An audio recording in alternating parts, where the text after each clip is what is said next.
CM के सलाहकार ने पायलट के खिलाफ खोला मोर्चा। सचिन पायलट पर आरोप लगाए रामकेश मीणा ने। सीएम के सलाहकार रामकेश मीणा ने कहा कि सचिन पायलट ने आलाकमान को गुमराह किया। यही कारण है कि निर्दलीय और बीएसपी से आए विधायकों को मंत्रिमंडल में तरजीह नहीं मिली। पायलट ने गुमराह करके हाईकमान से हमारे टिकट कटवाए थे, फिर हमारे साथी बीएसपी या निर्दलीय लड़कर चुनाव जीते। कमान पूरी तरह गहलोत साहब के हाथों में होती तो कांग्रेस की 150 सीटें आती। हमने गहलोत सरकार को बचाने का काम किया और यही कारण है निर्दलीय के मंत्री बनने पर पायलट ने राइडर लगवाया। पायलट ने दिल्ली में आलाकमान से लगातार हमें रोकने का काम किया। और क्या कुछ कहा उन्होंने, चलिए वो सुनते हैं। मुख्यमंत्री के 6 नवरत्न हैं जो सलाहकार के तौर पर देखे जा रहे हैं। उन्हीं में से एक है रामकेश मीणा। पूर्वी राजस्थान के कद्दावर मीणा नेता के तौर पर इनकी गिनती होती है। गंगापुर से विधायक है।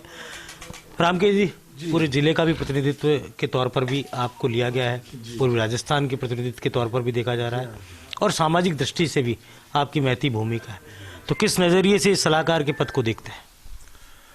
अब सलाहकार के पद को ये मुख्यमंत्री जी ने अभी ये नया ही सृजित किया है। विस्तार से मुझे इसकी कोई जानकारी और पहले से कोई इसका परिचय नहीं है इसके संबंध में, लेकिन इतना मैं जरूर जानता हूं कि जो भी चाहे सलाहकार के रूप में हो, चाहे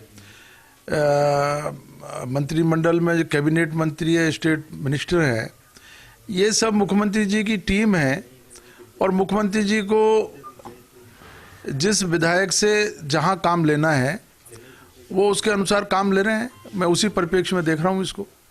क्योंकि निर्दलीय विधायकों को मंत्री नहीं बनाया गया था, तो अब उनको सलाहकार के तौर पर लिया गया है।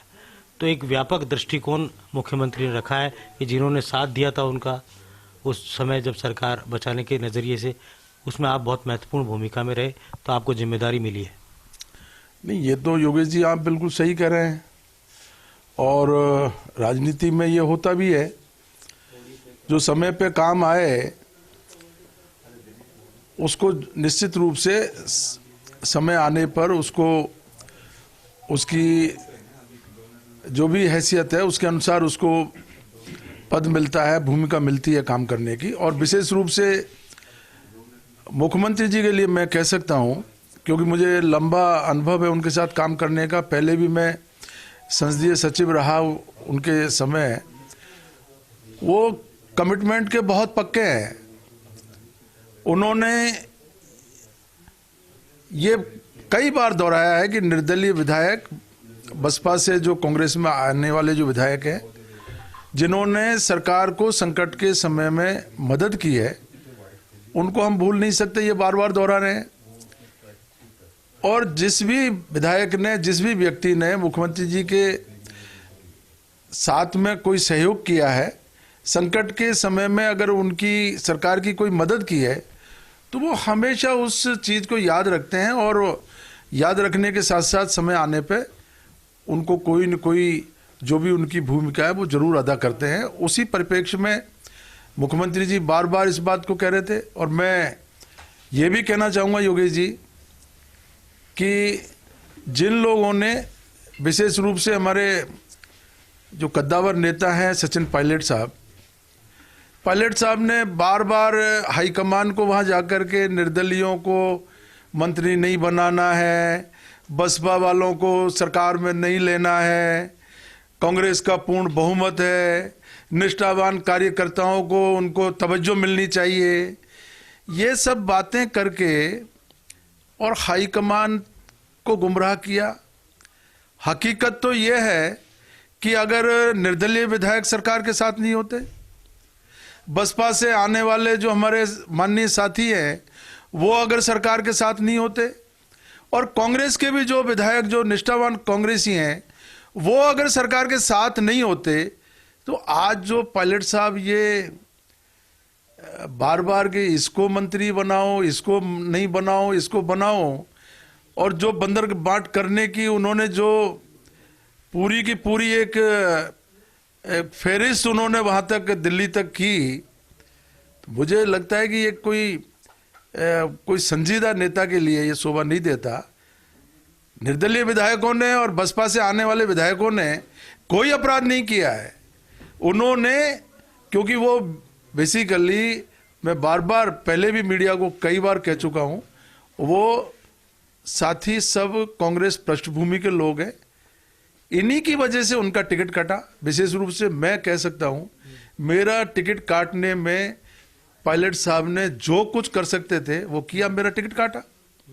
मेरा बेटा धीरज मीना जो राष्ट्रीय यूथ कांग्रेस का सचिव था, उसको इन्होंने पार्टी से बाहर करा रखा है। मेरी बहू उस समय जिला प्रमुख थी सवाई माधोपुर की। हमने कांग्रेस को हमारे खून पसीने से सींचा है, और ये आकर के और इनको जैसे मौका मिला, इन्होंने ऐसे लोगों को टिकट से वंचित कर दिया जो जनाधार वाले लोग थे। और मेरा स्पष्ट रूप से कहना है कि इतने लोगों के टिकट कटे, उसकी वजह से संख्या कम रही। अन्यथा मेरा मानना है कम से कम अगर ये पूरी की पूरी कमान अगर उस समय पायलट साहब के हाथ में नहीं होती तो कांग्रेस की 150 सीट से ऊपर आती है। तो जिन लोगों ने भी निर्दलीय साथियों ने अपना तन मन धन लगा करके 34 दिन तक सरकार का साथ दिया, तो एक जो संस्कारवान मुख्यमंत्री है वो कैसे भूल सकता है इस बात को। वो बार बार कह रहे हैं कि मैं ऐसे लोग जिन्होंने सरकार का साथ दिया मैं नहीं भूलूंगा। इसमें क्या नहीं, लेकिन क्यों फिर सुना जा रहा है पायलट को? जब आप इतनी बड़ी बातें कर रहे हैं फिर भी सुना जा रहा है उनको। नहीं, सुनने का हाईकमान को किस लेवल पे क्या बात जाकर के उन्होंने की है हमें तो पता नहीं है, लेकिन मैं ये जरूर कह सकता हूं कि हमारे साथियों ने कोई गलती नहीं की। हमारे निर्दलीय साथियों ने अपनी ईमानदारी से तन मन से सरकार का साथ दिया। बसपा के हमारे जो साथी हैं उन्होंने तन मन से साथ दिया है, और हमेशा मुस्तैदी से 34 दिन में 34 मिनट के लिए भी बाहर नहीं हुए, सरकार के साथ रहे। आखिरी सवाल आपसे, अब क्या सलाह देने का काम आप मुख्यमंत्री से करेंगे इन तमाम बातों को लेकर?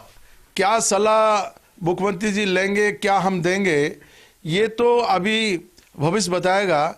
उन्होंने जो भूमिका दी है, जो काम वो लेना चाहते हैं, मैं तो यही कहना चाहूँगा कि हमारे जो भी और साथी हैं, 6 विधायकों को इन्होंने सलाहकार के रूप में मुख्यमंत्री जी ने अभी मौका दिया है, तो हम एक टीम के रूप में काम करेंगे, सब मिलकर के काम करेंगे और मुख्यमंत्री जी के सहयोगी बनकर के काम करेंगे। जैसा वो हमको निर्देश देंगे उसके अनुसार काम करेंगे। हमारी बात हुई रामकेश मीणा जी से, और सबसे महत्वपूर्ण बात उन्होंने कही कि गुमराह किया गया, और यही कारण है कि निर्दलीय और 6 बीएसपी के विधायकों को मंत्रिपरिषद के नए विस्तार में उनको नहीं शामिल किया गया। यूँ कहें उनकी तवज्जो उनको नहीं मिली। कैमरा जर्नलिस्ट विजय करण के साथ योगेश शर्मा, फर्स्ट इंडिया, जयपुर।